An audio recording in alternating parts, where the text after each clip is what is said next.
दुश्मनी में तजर्बा जो है ना बहुत ज़्यादा अहमियत का हामिल होता है, जो कि इनके पास नहीं है। इस दुश्मनी में अगर ये बाज ना आए, अगर इन्होंने सुलह ना की, तो आने वाले वक्त में क्या होगा, इनके ट्रक जो है ना, ये टीपू ट्रकों वाले अड्डे के जो ट्रक हैं, ये हमने और आपने झूठे लेने हैं इसके ऊपर। और जो तीफी बाट के जो पड़ादे हैं ना, इसके अंदर जो है ना दही बल्ले बिक रहे हैं। 32 मिनट की एक और रिकॉर्डिंग है, ये इंशाल्लाह 2-4 दिन तक मंजर पे आ रही है, फिर मीडिया पे जोर आ जाएगा।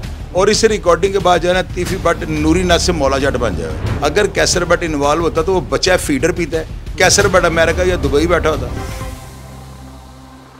अस्सलाम वालेकुम जी, आप देख रहे हैं जीएन अंदर, मैं हूं तैयब सुलैठी। नाज़रीन, बलाज कत्ल केस और उसके बाद जो है वो एहसन शाह का मर्डर होता है, जावेद बट कत्ल होते हैं। ये 3 कत्लों के बाद तो लग रहा था कि लाहौर में जो है वो कत्लो गारत दोबारा से स्टार्ट हो जाएगी, लेकिन शाहिद चौधरी साहब का कहना था कि लाहौर की जो दुश्मनी है वो ख़त्म हो जाएगी, सुलह होने जा रही है। चौधरी साहब बताइएगा कि सबसे पहले तो ये कि सुलह हुई है या नहीं हुई।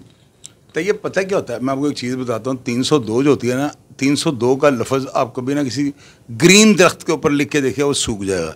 इतना कोई ख़तरनाक लफ्ज़ होता है। कैसर बट चूँकि पहले भी उससे मुसीबतें काटी हुई हैं, ये बात हो ही नहीं सकती, ये नामुमकिन है कि कैसर बट 302 में कोर्ट से इंटरम ले। इसको ज़मानत कबल अज़ गिरफ्तारी कहते हैं, बेल बिफोर अरेस्ट इसको कहते हैं। अब आप ये देखें, कैसर बट ने अगर कोर्ट से ये बेल ली है ना, 20 कत्ल भी आपने किए हो तो कोर्ट इंटरम आपको दे देती है, पाबंद है कोर्ट आपको बेल देने में। कैसर बट 302 की बेल करवा के अब अदालत से भागेगा, इश्तिहारी हो जाएगा, ये हो ही नहीं सकता। कैसर बट को या तो जो है कोई ऐसा हिंट मिल गया, या सुलह जो है ना बहुत ज़्यादा करीब पहुंच चुकी है, या पुलिस वाले जो है ना वो मुतमिन हो चुके हैं कैसर बट इस कत्ल में मुलव्वस नहीं है। ये 3 चीज़ें जो है ना इस चीज़ की जो है ना इसको कंफर्म करती हैं कि या सुलह हो गई है, सुलह हो रही है, यानी करीब तरीन पहुंच चुकी है, या पुलिस अफसरान मुतमिन हो चुके हैं, या कैसर बट के पास कोई ऐसा प्रूफ है, कोई एलिबाई है। कैसर बट जो है ना इस केस में क्लियर है, वरना वो कभी भी कोर्ट से बेल ना लेता। अब दूसरी बात यह है कि आपने सवाल किया है कि जी मैंने जो है ना उसके मैंने कहा था कि मैं इसमें बड़ा जो है ना बड़ा रोल अदा कर रहा हूँ। मैंने कभी ये रोल वाली बात नहीं की। मैं ये कहता था कि मैं दोनों ख़ानदानों को जो है ना ये बताऊँगा कि इस दुश्मनी में अगर ये बाज ना आए, अगर इन्होंने सुलह ना की, तो आने वाले वक्त में क्या होगा, इनके ट्रक जो है ना, ये टीपू ट्रकों वाले अड्डे के जो ट्रक हैं, ये हमने और आपने झूठे लेने हैं इसके ऊपर। और जो तीफी बट के जो पड़ादे हैं ना, इसके अंदर जो है ना दही बल्ले बिक रहे हैं, और तीफी बट का किराया लेने वाला बंदा कोई नहीं बचना। इन दोनों ख़ानदानों को ज़वाल आ जाना है, मेरी बात आप याद रखिएगा। दुश्मनी में जो है ना बदला लेने से पहले 2 चीज़ें होती हैं। एक तो आप प्रोफेशनल हैं, आपके पास पूरा क्राइम का एक तजर्बा है, आपको पता है कि मैंने किस तरह चीज़ों को हैंडल करना है या फेस करना है। अगर आपके पास वो नहीं है तो पैसा बेकार है। पैसे के साथ तो हो ही कुछ नहीं सकता। पैसा आपको ये नहीं पता मैंने इसको इस्तेमाल कैसे करना है, तो पैसा करेगा क्या। दूसरी बात, दुश्मनी में तजर्बा जो है ना बहुत ज़्यादा अहमियत का हामिल होता है, जो कि इनके पास नहीं है, बलाज वगैरह के पास बिल्कुल नहीं है। अब इसमें देखें, ये बराबरी की सतह पे केस आ चुका हुआ है, उनको जो है वो भी 109 में मसब, और ये जो तीफी बट है ये भी 109 के अंदर है। दोनों को जेल नहीं जाना पड़ना। ये केस ये इतना को हैवी नहीं होता कि इसके 109 में आपको जेल चले जाएंगे, सज़ा हो जाए।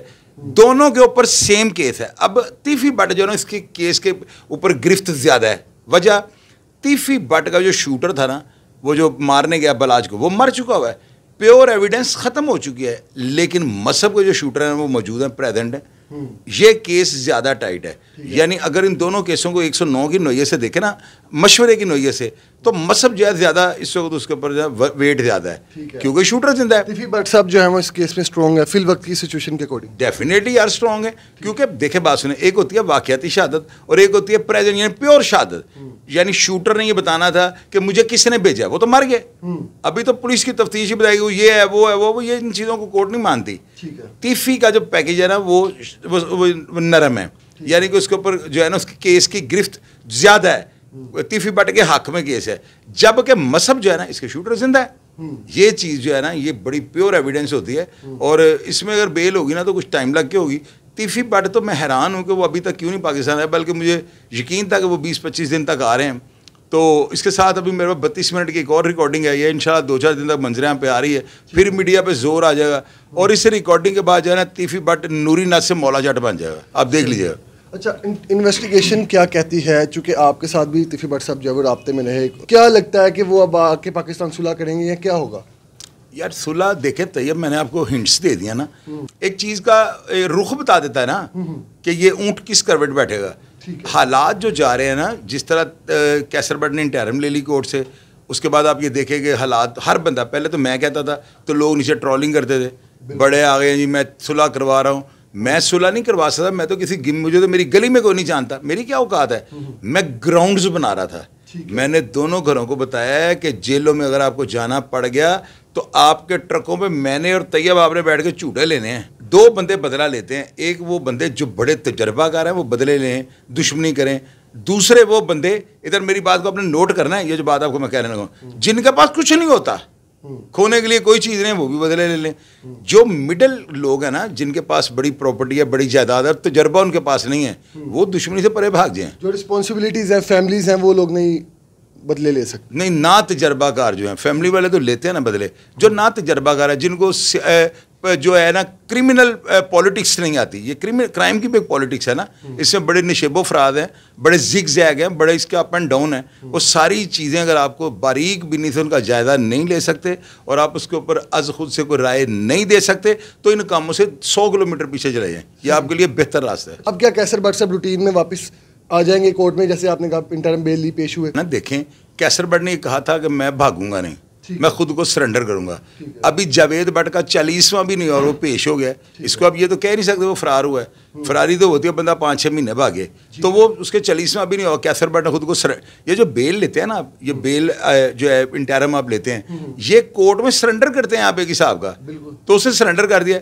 कैसर भट्ट जो है ना, इसको पहले दिन से लोगों को कह रहा हूँ, कैसर भट्ट इन्वॉल्व नहीं हो सकता।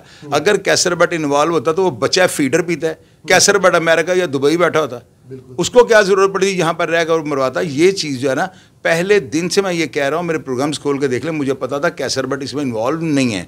अभी शूटरों ने मसहब का नाम लिया, तो मसहब एक कौमी है ना, मसहब ने ट्राई की कि शायद इस तरह काम जो है फिल्मों में देखो तो कर ले, लेकिन वो पता लग गया पुलिस को। अगर वो प्रेस कॉन्फ्रेंस में मसहब का नाम ले देते हैं ना, तो मसहब के केस का वेट जो है ना 100 किलो है, जबकि तीफी भट्ट के केस का वजन इस वक्त जो है ना शूटर के मरने से 20-25 किलो रह गया। अमीर बलाच वगैरह की फैमिली को उसके बहनोई के कत्ल से इंसाफ मिल गया, या उनको इंसाफ कैसे मिलेगा? नहीं, इंसाफ तो कतई तौर पे ये इंसाफ तो नहीं है किसी का बहनोई मार देना या मरवा देना। बाहर क्या है कि अपने गम गुस्से को जो है आपने वक्ती तौर पर ठंडा किया है, अपने आप को जो है ना लोगों की नज़र में ज़िंदा रखने के लिए, अपने बड़ों के मोराल को, अपनी ख़ानदानी पेश मंज़र को जो है उसको तक़वियत देने के लिए आपने काम कर रही है, लेकिन ये वो नहीं है काम। अब होना ये चाहिए फतेह और मसहब, इन दोनों को फौरी तौर पे जो है ना अपने कारोबार की लुक आफ्टर करनी चाहिए। उसके लिए इनको सुलह करनी पड़ती है, उसके लिए इनको जो है ना कुछ भी करना पड़ता है ना, ये अपने कारोबार को देखें। डोंट वेस्ट योर टाइम ज़ाया ना करो, फौरी तौर पे सुलह कर लो। मसहब को चाहिए तीफी भट्ट साहब को फ़ोन कर ले, मैंने तीफी भट्ट साहब का नंबर मसहब को दिया हुआ है और मसहब का नंबर तीफी भट्ट साहब को दिया, ये मैं ऑन एयर कैमरे पे कह रहा हूँ। मैंने कहा शायद हो सकता है जिस तरह मैंने अपने मुखालिफ को कहा था, मुन्ने कुरैशी को, यार आपकी मेरी कोई दुश्मनी नहीं है, तो हमारी ख़त्म हो गई थी, कि शायद किसी वक्त इनके दिल में एक दूसरे को फ़ोन कर ले, दिल से गुबार निकल जाए। बंदा जो है ना दुश्मनी में मरा हुआ है, बलाज भी दुश्मनी में मरा हुआ है, टीपू भी दुश्मनी में मरा हुआ है, उसका बिल्ला भी दुश्मनी में, मरे दुश्मनी में, शायद तो दुश्मन का बुरा सोचता है, तो अभी बाकियों को मरवाना है। ठीक है, वो जावेद भट्ट उनका बहनोई है, उनकी बहन बेवा हो गई, बराबरी की सतह पर रख के काम को ख़त्म करें, ज़रूरी है ये। नहीं जी, शाहिद चौधरी साहब हमारे साथ मौजूद थे, आपने इनकी गुफ्तगू मुलाज़ा की। मज़ीद अपडेट्स के लिए हमारे साथ रहिए। अल्लाह निगहबान।